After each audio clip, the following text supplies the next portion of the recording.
Nicolás, sí, las notas están sin las décimas. Por lo tanto, mañana, cuando yo les haga la entrega a ustedes de la prueba en físico, ahí yo voy a empezar a considerar las décimas. Obviamente que también les voy a dar el tiempo para que usted revise bien su prueba contra la pauta. La pauta igual yo la voy a dejar subida a la intranet ahora, la que vamos a visualizar ahora, cosa de que mañana usted pueda comparar su prueba contra la pauta y, bueno, comentar si es que tiene algún reparo con alguna pregunta en particular. Y obviamente que voy a aprovechar de considerar las décimas para las personas que correspondan, ¿ya? Pero las notas que yo les voy a mandar hoy día mediante correo electrónico están sin las décimas, ¿ya? Y una vez que mañana, obviamente, tengamos ya finalmente, ustedes tengan la pauta, tengan sus notas, hayamos aplicado las décimas para las personas que corresponda, vamos a continuar con la materia, ¿ya? Entonces, Nicolás me comentó, ¿cierto?, que se ve la pantalla. Perfecto. Ya. Voy a ir bajando. Bueno, la prueba tenía en total 60 puntos, ¿cierto? Donde a partir de dos secciones, la primera sección tenía 50 puntos y la sección número 2, que era verdadero y falso, tenía 10 puntos más, ¿ya? Fui súper considerado, chiquillos, porque la verdad es que el descuento de 0,1 décimas por cada 3 faltas de ortografía no lo consideré, ¿ya? Así que no quise bajar nota por eso, en realidad. Hubiese sido un poco terrible, ¿cierto? Así que las notas que yo les voy a entregar hoy día, sin las décimas, no consideran descuentos por falta de ortografía, ¿ya?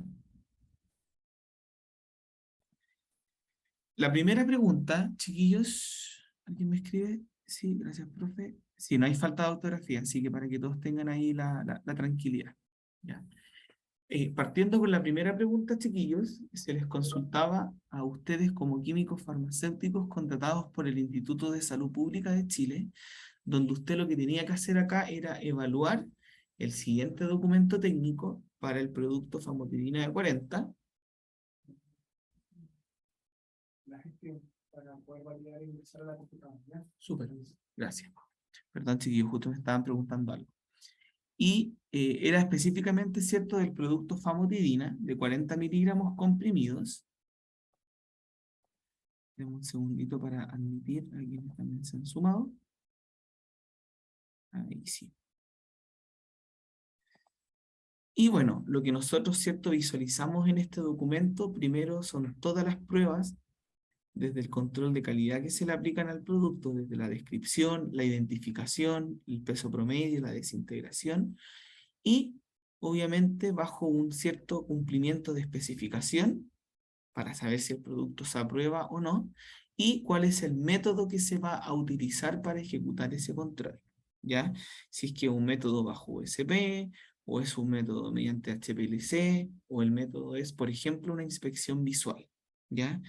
Ahora, la pregunta número 1 era: ¿a qué documento técnico corresponde el documento que usted debe evaluar? La verdad es que la respuesta estaba en la misma pregunta, porque si se fijan, ¿cierto?, al medio de la columna dice especificación, por lo tanto, el documento técnico que corresponde es especificación de producto terminado, ¿ya? Lo podían abreviar o lo podían escribir. La verdad es que las dos formas estaba correcta, ¿ya? Así que quienes respondieron correctamente, o especificación de producto terminado o EPT, están en lo correcto, ¿ya? Ahí tenían los dos primeros 2 puntos de la prueba, ¿ya?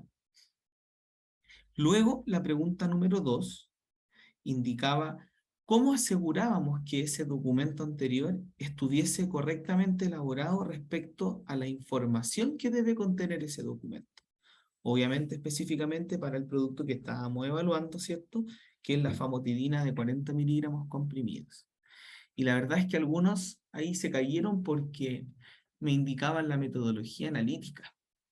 Pero la verdad es que sí, la metodología analítica es un documento que es complementario con la especificación de producto terminado, pero no es el documento que me asegura que la especificación esté correctamente elaborada. ¿Por qué?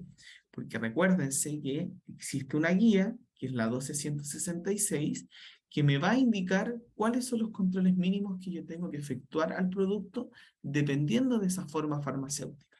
Entonces, quienes respondieron, ¿cierto? La guía 12166, si me ponían el nombre o no, da lo mismo. Requisitos mínimos para el control de la forma farmacéutica estaban en lo correcto, ¿ya? La verdad es que los que colocaron metodología analítica no les pude dar los 2 puntos de la pregunta porque la metodología analítica no es un documento que a mí me asegura de que la especificación de producto terminado está correctamente bien elaborada. Recuérdense que la guía 1266 es la que me va a decir cuáles son los controles mínimos que yo tengo que considerar dentro de la especificación del producto terminado. ¿Ya? Luego, la pregunta 1.3 dice, mencione, ¿cierto?, 2 documentos más adicional a la especificación de producto terminado, con el cual usted relacionaría el documento que en esta oportunidad usted debe revisar. ¿Cuál es el antecedente que se comparte entre estos documentos? Y había que justificar la respuesta, ¿ya? Entonces, ¿qué documentos son complementarios con la especificación de producto terminado? La metodología analítica, ¿cierto? Y los estudios de estabilidad. ¿Por qué? Porque estos 2 documentos, o estos 3 documentos sumados a la especificación del producto terminado, comparten el tipo de control o el ensayo que se va a utilizar. Por lo tanto, si volvemos al principio de la prueba, ¿cierto? Si yo estoy evaluando identificación de famotidina, peso promedio, desintegración, disolución, sustancias relacionadas, es muy probable que esos mismos controles yo los voy a visualizar en la metodología analítica y también los voy a visualizar como parte del estudio de estabilidad, ¿cierto? Para definir cuál va a ser el periodo de eficacia definido para el producto, ¿ya? Por lo tanto, las pruebas o los ensayos de control corresponden al parámetro, ¿cierto?, que se va a correlacionar entre estos 3 documentos. Especificación de producto terminado, metodología analítica, ¿cierto? Y estudio de estabilidad, ¿ya? Esta pauta, chiquillos, yo después la voy a pasar a PDF y se las voy a cargar al intranet, ¿ya? Luego, la pregunta número 2 dice, un laboratorio farmacéutico le solicita registrar un producto farmacéutico que se define como sustancia producida con un organismo técnico, vivo o sus productos, que se usa para prevenir, diagnosticar o tratar el cáncer y otras enfermedades. Se incluyen los anticuerpos, las interleucinas y las vacunas. ¿Cuál es el procedimiento de registro sanitario que debe utilizar para registrar este producto? Justifique su respuesta. Acá la verdad es que también varios se cayeron. ¿Por qué? Porque declararon, ¿cierto?, el paso a paso de cómo yo debo registrar un producto en términos generales, ¿ya? Desde la solicitud, la admisibilidad, bueno, inadmisibilidad si es que aplica, y posteriormente la aprobación y el rechazo. Pero esa no era la respuesta correcta, sino que acá lo que se pedía era que, de acuerdo a las características del producto, yo debiese declarar cuál es el procedimiento que aplica para ese tipo de producto de acuerdo a sus características. Y, obviamente, tratándose claramente de un producto biológico, ¿cierto? Un producto que va con la letra B larga, asociado a un código, corresponde al procedimiento ordinario, ¿ya? Y a su vez, obviamente que, como es un producto biológico, la autoridad sanitaria lo considera como un producto innovador, por lo tanto no es una copia, sino que es un producto 100% innovador. Eso también se asocia a que finalmente el procedimiento que haya que seguir para registrar este tipo de producto es un procedimiento ordinario, ¿ya? ¿Dudas o consultas, chiquillos, hasta acá? Hasta la pregunta 2.1. ¿Se entiende?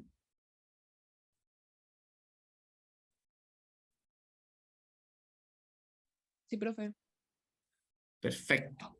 Ya, como les digo, chiquillos, la pauta igual va a quedar subida, ¿cierto?, a la intranet. ¿Ya? Y yo igual mañana, ¿cierto? Bueno, hoy día les dejo enviadas sus notas y mañana se las entrego en físico. Yo las pruebas no las quito, así que la evaluación es independiente, así que queda para ustedes, ¿ya? Luego, la pregunta 2.2. ¿Alguien me está preguntando? Sí, profe. Dice Cristian, perfecto.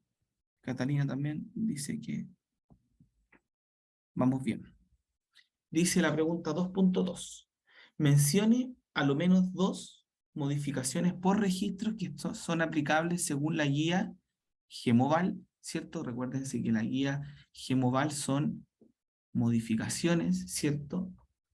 Que van asociadas a la validación de procesos, ¿cierto? De un producto cuando ya está registrado, ¿ya? Y que se pueden ejecutar para este producto, obviamente, una vez que ya hemos, como ya bien dije, ¿cierto?, obtenido el registro sanitario correspondiente. Aquí la verdad es que hubo poca dificultad. La gran mayoría contestó de forma bastante correcta esta pregunta y tenían distintos tipos de opciones de cambio.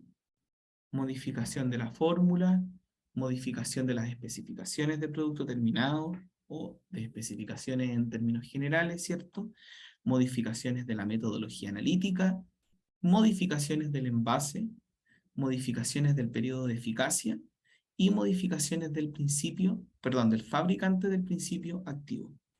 Ojo, porque hay algunos por ahí que colocaron, por ejemplo, un cambio en la presentación, un cambio en la forma farmacéutica, un cambio, por ejemplo, en la dosificación. Ese cambio podría aplicar como una modificación por registro de acuerdo a guía GEMOVAL, de acuerdo a lo que No, estamos conversando. no. ¿Por qué no?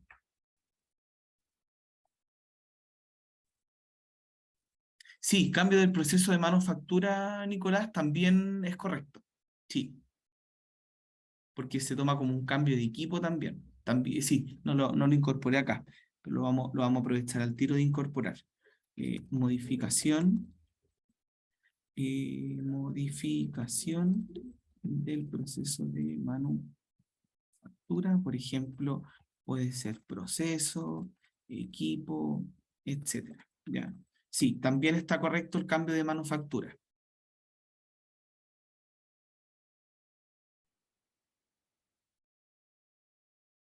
Sí, el cambio de fórmula sí se puede modificar, pero lo que yo estoy preguntando, chiquillos, es el cambio de presentación en el sentido de que estoy cambiando la forma farmacéutica.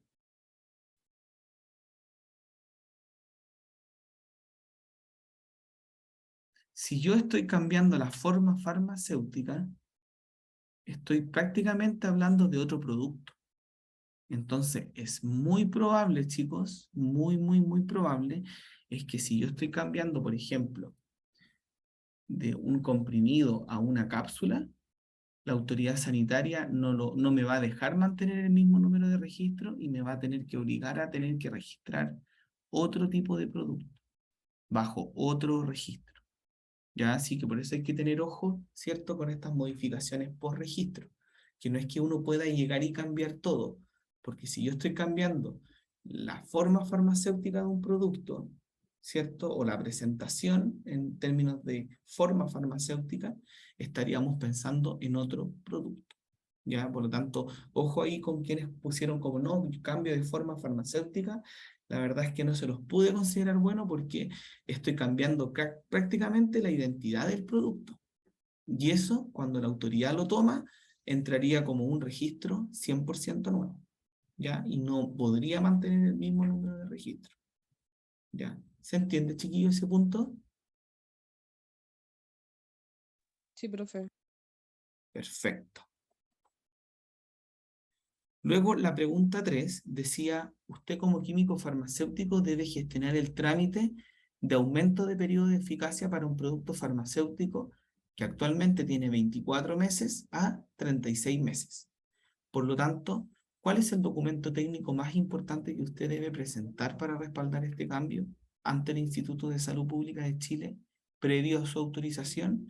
Y la verdad es que el documento técnico que, cierto, asegura el aumento de periodo de eficacia de 24 a 36 meses es el estudio de estabilidad. ¿Ya? Ahí podían poner acelerado y estantería. Bueno, quienes no pusieron acelerado y estantería y solo colocaron estudio de estabilidad, igual se llevan los 2 puntos de la pregunta. ¿Ya? Así que no hay inconveniente en eso. Pero claramente yo se los mencioné en clase que el documento técnico más importante para respaldar el aumento de periodo de eficacia de un producto farmacéutico era el estudio de estabilidad.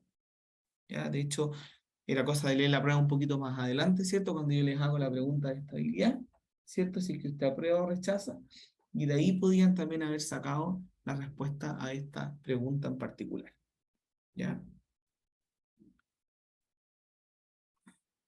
Luego, ¿cómo se determina a qué condiciones debo someter el producto respecto a temperatura y humedad para respaldar el periodo de eficacia en condiciones de tiempo real y acelerado? Justifique su respuesta.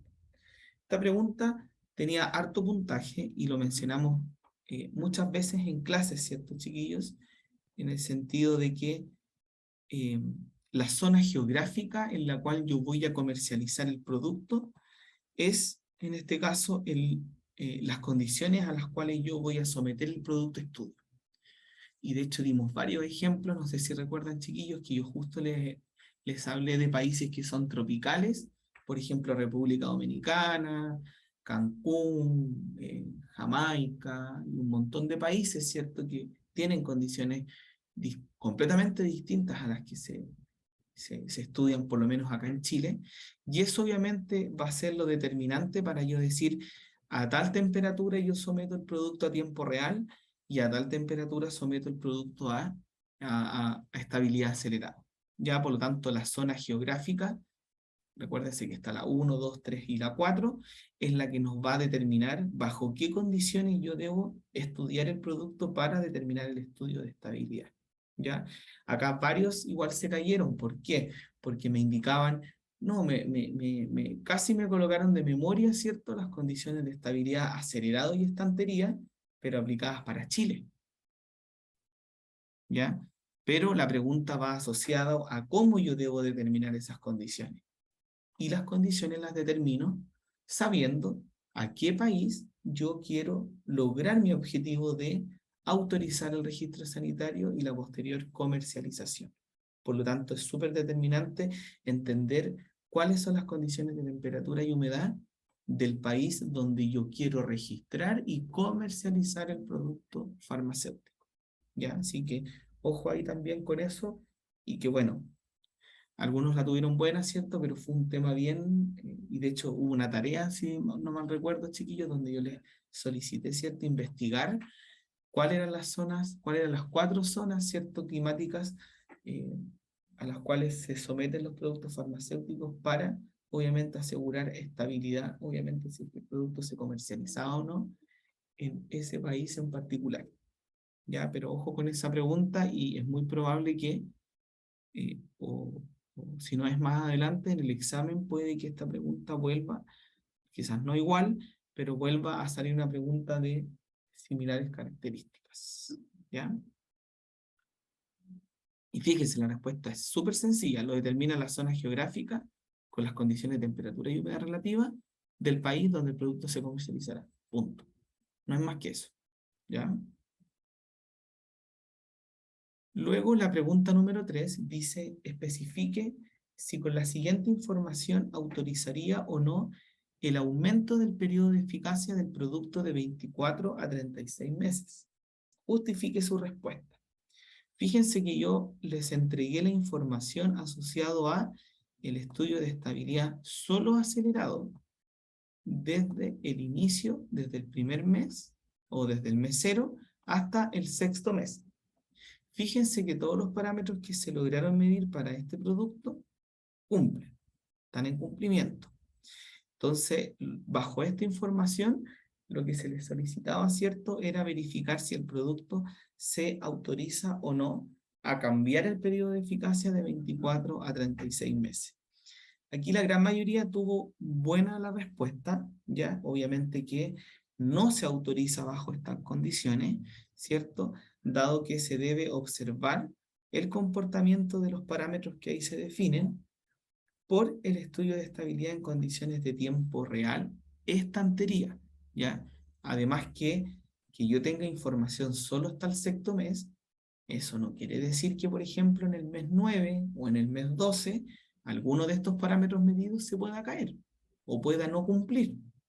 Entonces, solo con esa información, la verdad es que lamentablemente no podemos concluir en asegurar que el producto a 36 meses se va a comportar, ¿cierto?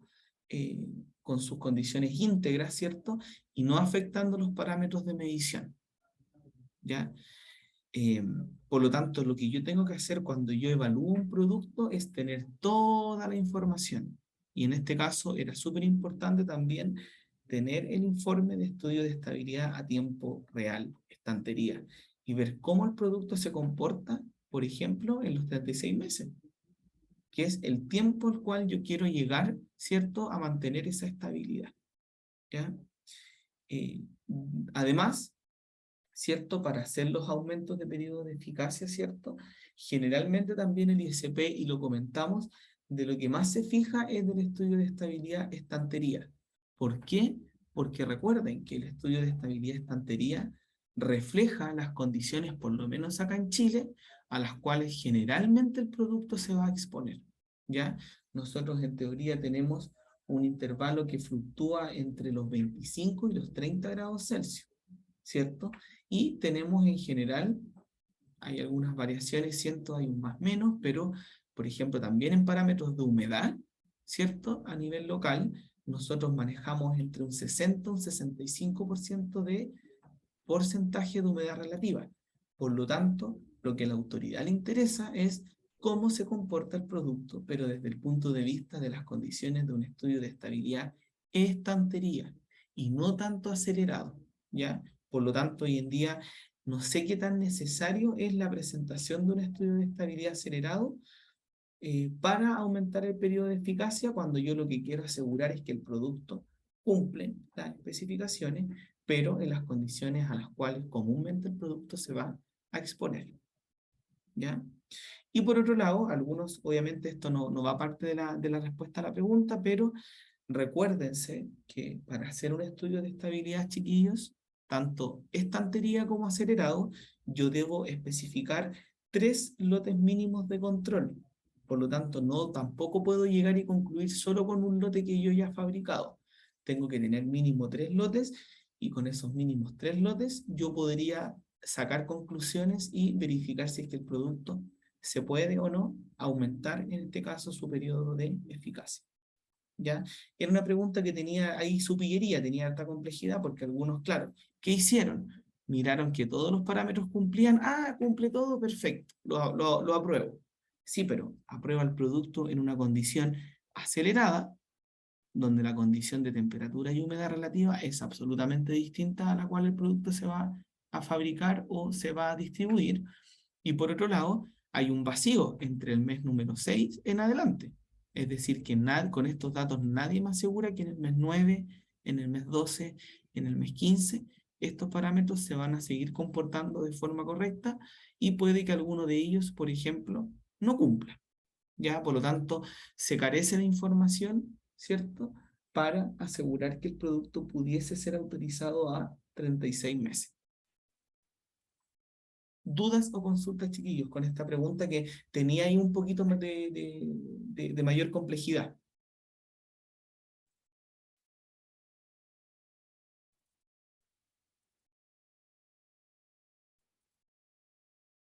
¿No? Me interrumpen nomás, chiquillos.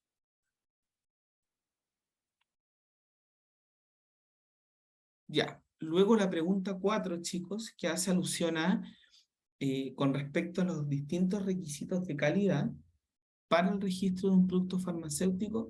Acá lo único que tenía que hacer usted es, ¿cierto? Términos semejantes, tenía que buscar la definición más completa para cada uno de estos términos, ¿ya? Entonces ni siquiera tenía que memorizar la definición de periodo de eficacia, especificación de producto terminado, sino que lo más importante de esta pregunta era entender a qué se refería cada uno de estos parámetros o cada uno de estos términos. Si hablamos de un procedimiento que explica detalladamente todas las operaciones necesarias para efectuar un análisis concreto, que como yo muy bien les decía en clase, y es como la receta de cocina, ¿cierto? Que me va indicando el paso a paso de cómo ejecutar un análisis, es la metodología analítica. Esta pregunta la gran mayoría del curso la tuvo buena, ¿ya? Luego, la segunda definición que decía una lista de requisitos detallados con los criterios de aceptación para los procedimientos de ensayo establecidos con los que la sustancia o producto farmacéutico tiene que cumplir para asegurar una calidad adecuada. Es decir, una lista de controles, una lista de ensayos que a través de una especificación me permiten saber si el producto cumple o no cumple. ¿A qué definición correspondía o a qué término correspondía esa definición? A la especificación de producto terminado. La tercera definición decía que era una serie de pruebas relacionadas con las características físicas, químicas, biológicas y microbiológicas de un principio activo o un producto farmacéutico para obtener información sobre su estabilidad. La verdad es que si uno leía, ¿cierto?, la misma definición, ¿cierto?, nos entregaba de inmediato a que este concepto correspondía específicamente a un estudio de estabilidad. Obviamente que el estudio de estabilidad, la gran finalidad, ¿cierto?, es definir el periodo de eficacia en determinadas condiciones de envase y almacenamiento, ¿ya? Acuérdense que la finalidad del estudio de estabilidad es definir el periodo de eficacia en el sentido de cuánto dura el producto, ¿cierto?, desde que se fabrica, ¿ya? Por lo tanto, la definición correcta era estudio de estabilidad. La cuarta definición decía lapso o lapso de tiempo, ¿cierto?, autorizado en el registro sanitario del producto farmacéutico durante el cual mantiene su estabilidad bajo las condiciones de almacenamiento definidas en su estudio de estabilidad. O sea, exactamente lo mismo. Acá lo único que estamos haciendo es definir cuánto es el tiempo en el cual el producto se autoriza y que obviamente asegura mantener la estabilidad durante ese periodo de tiempo. Nos estamos refiriendo, ¿cierto?, al periodo de eficacia, ¿ya? Y finalmente, la más facilita, ¿cierto?, el listado que declara todos los ingredientes con sus respectivas composiciones para una determinada forma farmacéutica. Hablamos, ¿cierto?, de la fórmula cuantitativa, ¿ya? Quienes pusieron MA, EPT, EE, FQQ, también está correcto, ¿ya? Son términos que obviamente se utilizan en la literatura y por lo tanto, si no lo quisieron escribir y lo dejaron con la abreviación, también tienen la totalidad del puntaje asociado a la pregunta, ¿ya?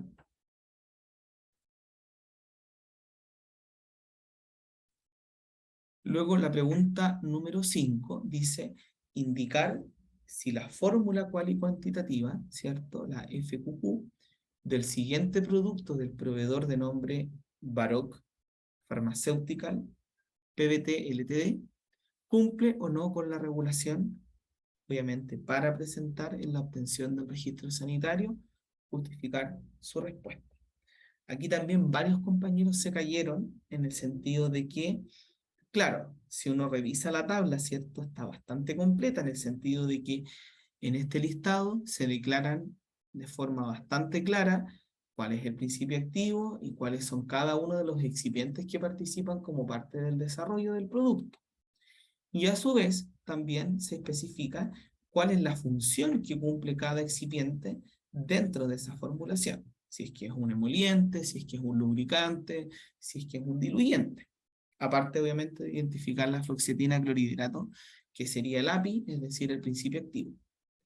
También se especificaba la cantidad, ¿ya?, en la cual era parte cada uno de estos excipientes dentro de la formulación. Pero, desde el punto de vista de la presentación de la fórmula, la verdad es que falta información. ¿Por qué?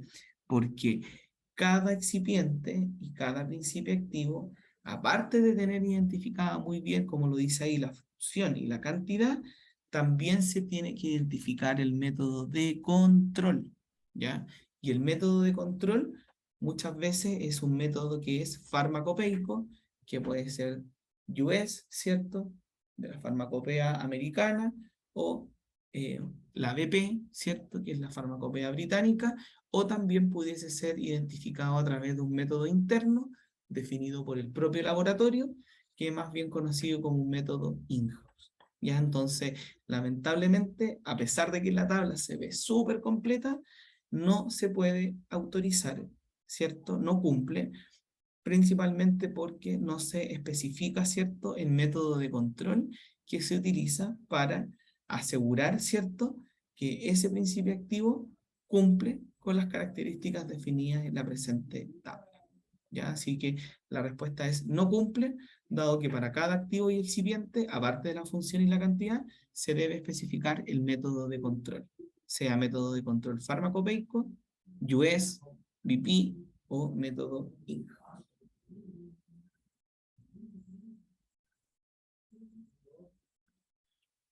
Luego la pregunta número 6, ¿cierto? Especifica, ¿cierto? No la voy a leer completa, pero especifica las especialidades farmacéuticas, ¿cierto?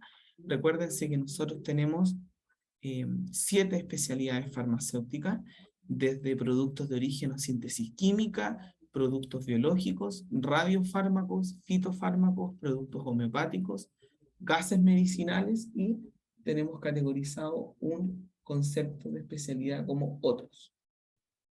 Bajo esta información se nos preguntaba cuál es la diferencia entre una especialidad farmacéutica fitofármaco y producto homeopático. Y por lo menos ustedes tenían que a lo menos definir 2 diferencias entre la especialidad fitofármaco y la especialidad de producto homeopático.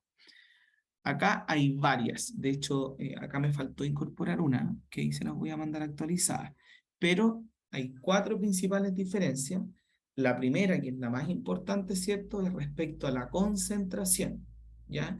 Por lo tanto, en un fitofármaco el principio activo se encuentra en concentraciones mayores, mucho más altas, ¿cierto?, que al compararlas con un producto homeopático, ¿cierto?, en el cual las concentraciones son menores, ¿cierto? Por lo tanto, los métodos de elaboración de ese tipo de productos son principalmente a través de distintas diluciones, perdón. Y esas diluciones lo que me garantizan es que a partir de la muestra inicial, que tiene una alta concentración, yo voy diluyendo esa concentración o esa preparación para obtener concentraciones que sean casi ínfimas, ¿ya? Así que esa es la principal diferencia entre este tipo de productos.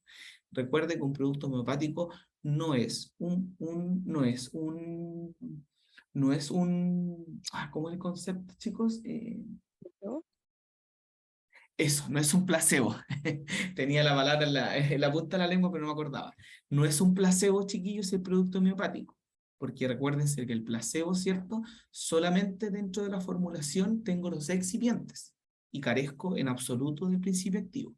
Pero recuerden que en un producto homeopático sí tenemos principio activo, pero en concentraciones ínfimas, inferiores, pero igual obviamente está presente, ¿ya? Lo mismo hace pensar en el tema del metabolismo.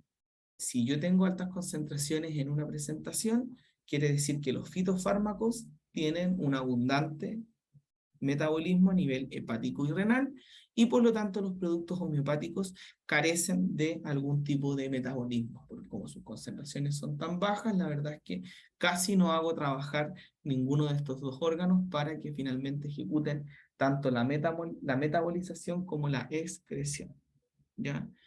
También la finalidad terapéutica, ¿ya? Los productos fitofármacos tienen una finalidad terapéutica por su concentración, ¿cierto? Para prevenir, curar o atenuar una determinada enfermedad, ¿ya?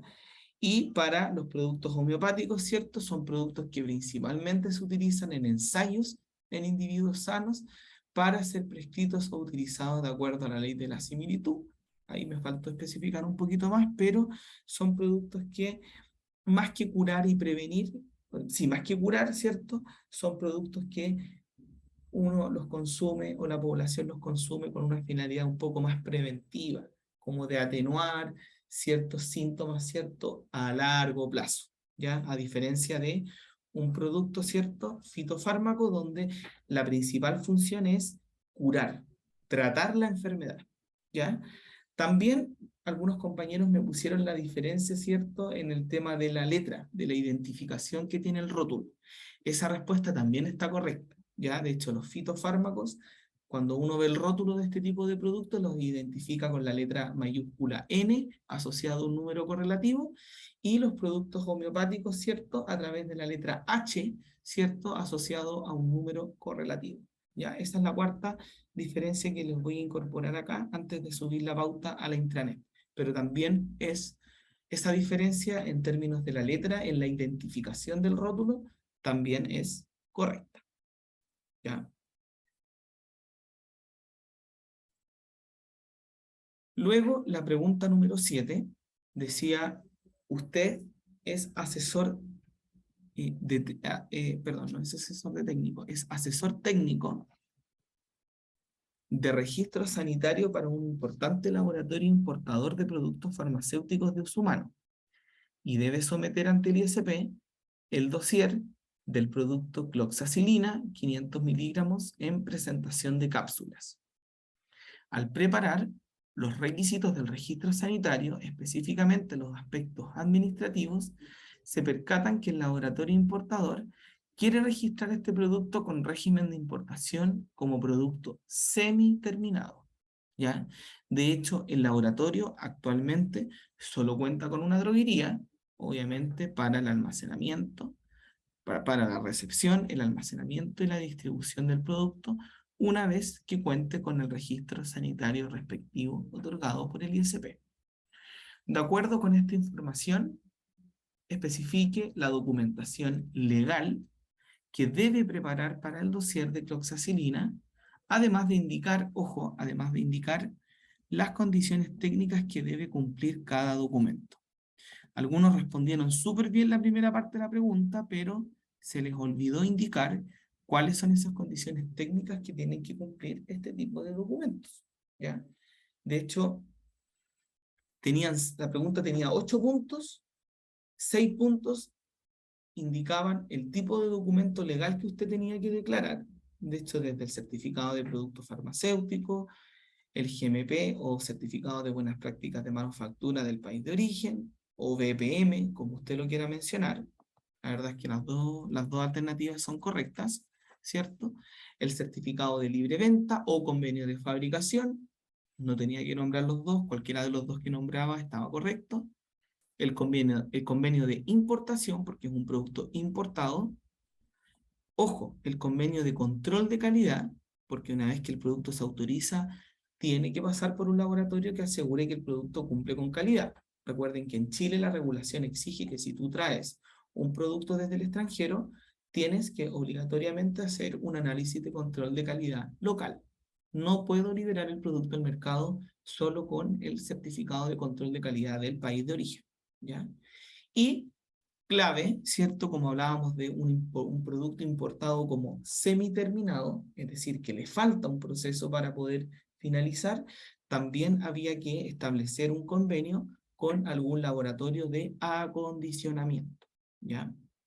Ojo, que algunos me pusieron convenio de almacenamiento y distribución, y eso está incorrecto, ¿ya? Porque yo les especificaba como dato que el laboratorio contaba ya con una droguería.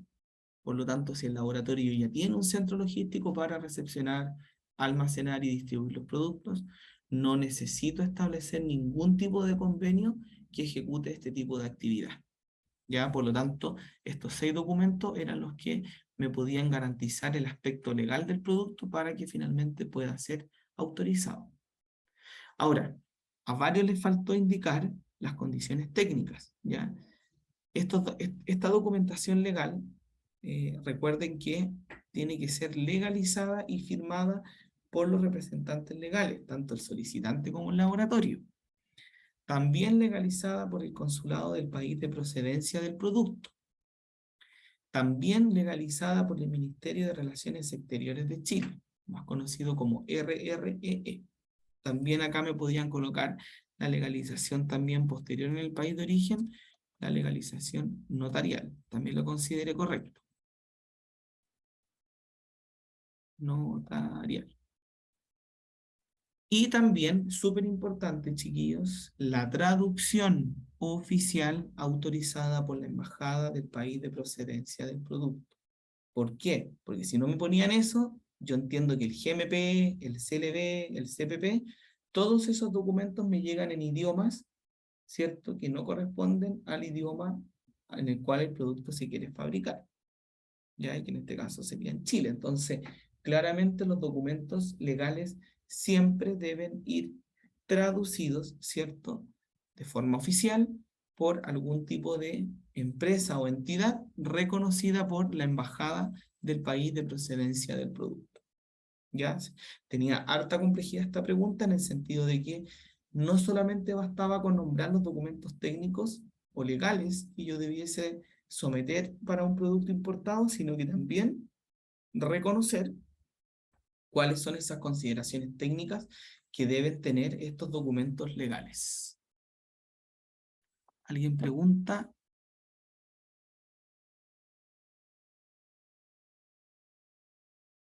Yanis dice embajada. Sí, embajada. ¿Por qué, Yanis?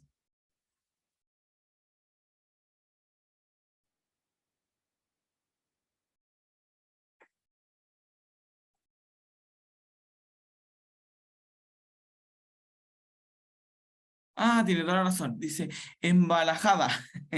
Sí, tiene toda la razón. Ahí sí, espérame. Emba... Embajada, ahí sí. Correcto. Gracias, Yanis, por la acotación. Ahí está perfecto. ¿Ya? Y chiquillos, finalmente tenemos los verdaderos y falsos, que aquí igual fuimos bastante generosos, porque podría haber puesto todas falsas. Y varias personas, ¿cierto? Son todas verdaderas, como queriendo decir que, no sé, me da a entender que quizás que no tenían tanta claridad en las respuestas que estaban entregando, ¿ya? Pero, yendo un poco al detalle, ¿cierto? En el verdadero y falso, chiquillos, la primera pregunta decía, respecto a los documentos legales para el registro sanitario de un producto farmacéutico, ¿es posible presentar el certificado de libre venta emitido por la Cámara de Comercio? ¿En qué condiciones aplica, chiquillos? ¿En qué tipo de producto aplica presentar un CLB emitido por una cámara de comercio? En cosméticos. En cosméticos, ¿cierto? Ustedes lo deben haber visto, ¿cierto? Con la profesora Valeria. Para los cosméticos, cuando yo registro un producto cosmético, sí puedo presentar un certificado de libre venta, sobre todo para un producto cosmético que se importa, ¿cierto? La autoridad sí me permite presentar un certificado de libre venta emitido por una cámara de comercio. Pero como acá estamos hablando de producto farmacéutico, como muy bien dice la pregunta, ¿cierto? Esa respuesta es falsa, por lo tanto, ese documento técnico, legal, debe ser emitido por la autoridad sanitaria competente o por la autoridad sanitaria del país de fabricación del producto. ¿Ya? Por lo tanto, la primera pregunta es falsa. Luego, la segunda pregunta dice, la monografía clínica y farmacológica del producto farmacéutico a registrar corresponde a un requisito de la calidad farmacéutica solicitado por la autoridad sanitaria ISP. Como parte de la admisibilidad, la posterior evaluación para determinar la aprobación o denegación o rechazo del registro sanitario del producto. La verdad es que la monografía, chiquillos, clínica y farmacológica del producto no corresponde a un requisito de la calidad farmacéutica, sino que corresponde a un requisito de la información técnica. Recuérdense que todo lo que tiene que ver con la farmacología, los efectos adversos, ¿para qué sirve? ¿Para qué no sirve? ¿Qué consideraciones, qué contraindicaciones debe tener el producto? Eso es parte de los requisitos de la información técnica del producto, no un requisito de la calidad farmacéutica.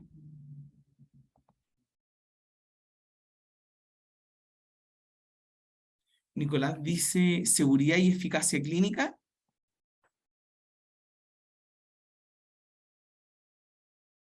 Ojo, porque no estamos, acá estamos hablando de la monografía clínica y farmacológica.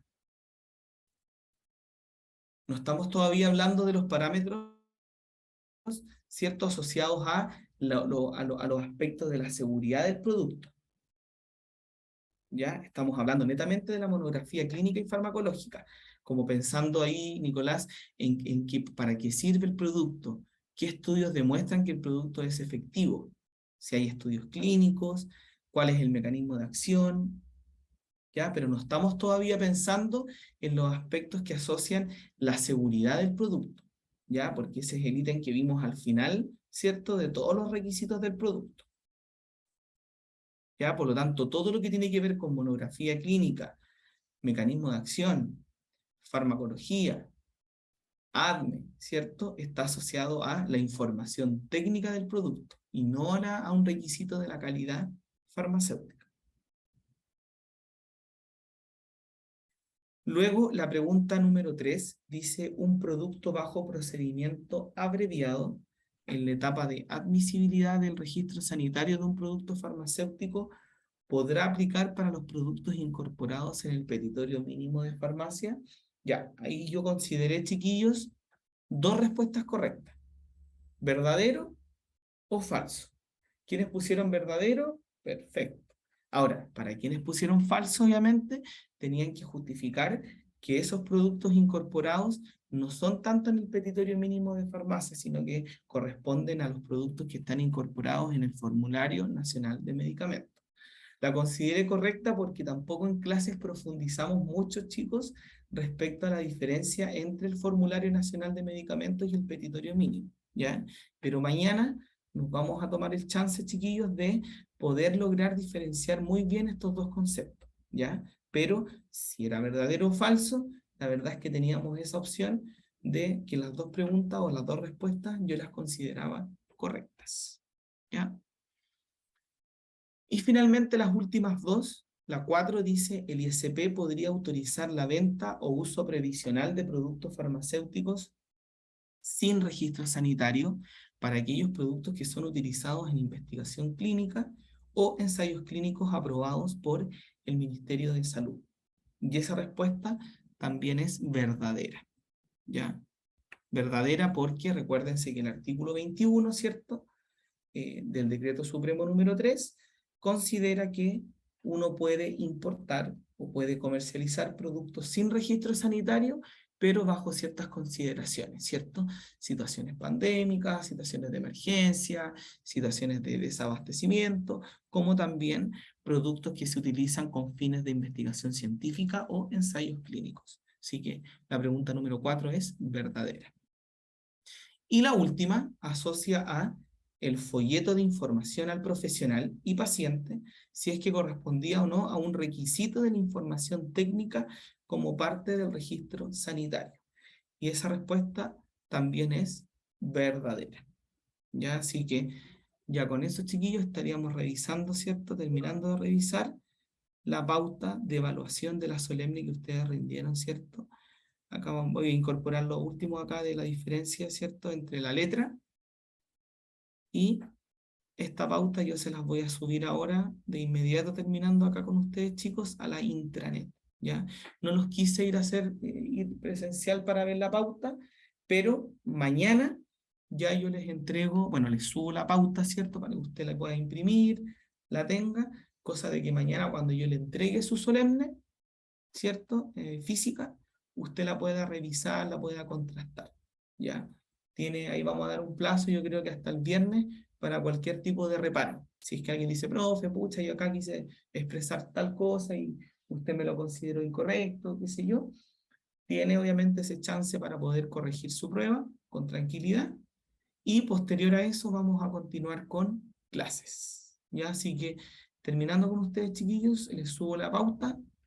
Y mañana les llevo, bueno, hoy día después, bueno, les subo la pauta ahora, les subo sus notas. Ojo, las notas son sin décimas, por lo tanto las décimas yo las voy a considerar mañana, por lo tanto las notas se las voy a mandar por correo, no se las voy a mandar, ¿cierto?, a través de la intranet, porque si no después no las puedo modificar, y les entrego a su vez su evaluación en físico, ¿ya? Esa evaluación es suya, ya no me la tiene que devolver, ¿ya? Y posterior a eso vamos a continuar, ¿cierto?, con la materia.